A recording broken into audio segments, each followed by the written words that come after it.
Salut à toutes et à tous, Marty Japan pour un tout nouveau déballage. Et bien que vous pouvez voir aujourd'hui, on va s'intéresser sur la figurine de Freezer, une DXF quelque peu particulière puisqu'en fait il s'agit d'une sorte de collaboration avec un autre manga, Chinyuki si je me souviens bien, donc où dans le manga, par ailleurs ce manga même, on peut voir le personnage sauter de cette façon là en train de crier exactement la même chose. Bref, c'est un clin d'œil à Freezer, c'est un clin d'œil à ce passage là.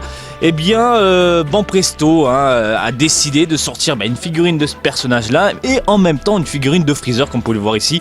Voilà, licencié Dragon Ball Z. Donc, comme je viens de le dire, Banpresto à la distribution, une DXF Dragon Ball Z. Donc, il s'agit d'une Dragon Ball Z DXF Imanoa Itakatazo Freezer. Plus long, tu meurs.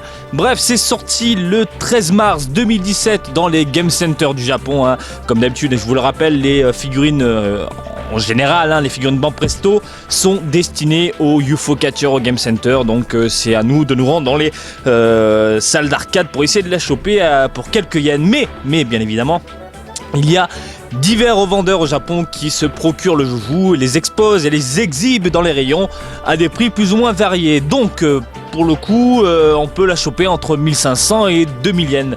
Donc voilà, pour les infos, la boîte rapidement, voilà, eh bien ça représente le passage du manga avec Freezer en train de sauter, Itakatazo, ça fait mal, ça fait super mal, il s'est pris une bonne patate dans la gueule de la part de Son Goku. Bref, on va ouvrir la boîte et découvrir ce nouveau joujou ensemble. Allez, hop, comme d'hab, le petit carton qui protège la figurine. Hop.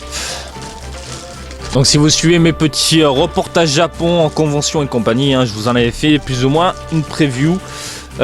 Ici, comme vous pouvez le voir, un socle transparent et 3 pièces. Donc les 3 pièces, rien de plus simple, on emboîte tout ça, hop, et d'une, et de deux. Ah, attendez, qu'est-ce que c'est que ça? Oui. Alors la queue, faut forcer un petit peu, faut bien forcer même pour l'enfoncer le truc. Allez, hop. Donc voici le Freezer que je trouve de meilleure facture que ce que j'avais vu en convention durant les événements japonais, voilà, où on exposait plus ou moins les joujoux. Donc la modélisation reste la même, a changé. On a un bon Freezer bien baraque qui fonce dans le tas, bien sympa, une modélisation franchement top.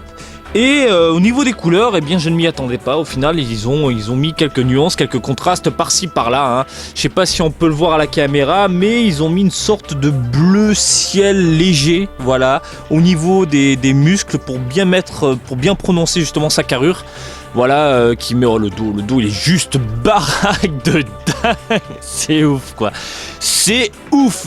Donc voilà, une belle figurine dans l'ensemble qui si vous êtes fan du tyran entre guillemets, eh bien je pense que ça doit finir dans votre collection. Je veux dire, rapport qualité-prix, vous avez là un excellent produit. Franchement, une pose dynamique, un bon Freezer qui fonce dans le tas. Je dis pourquoi pas. Ensuite, rapidement là au niveau du crâne, on a un violet foncé, pas très brillant, enfin légèrement brillant. De ce que j'en avais vu en convention, ça faisait très plastique, très peinture. Là non, c'est plutôt soigné, donc le résultat est assez convaincant. Même chose au niveau des avant-bras, c'est propre. Pas ça déborde pas, voilà, ça déborde pas au niveau des contours. Non, on est bien. Les couleurs franchement sont top, c'est bien choisi, c'est bien pensé. Pour le coup, je dis oui. Le socle transparent, un peu décevant, bon, c'est pas fou. En même temps, c'est pas surprenant, puisque c'est un produit destiné au Game Center. C'est pas un gros produit de qualité entre guillemets.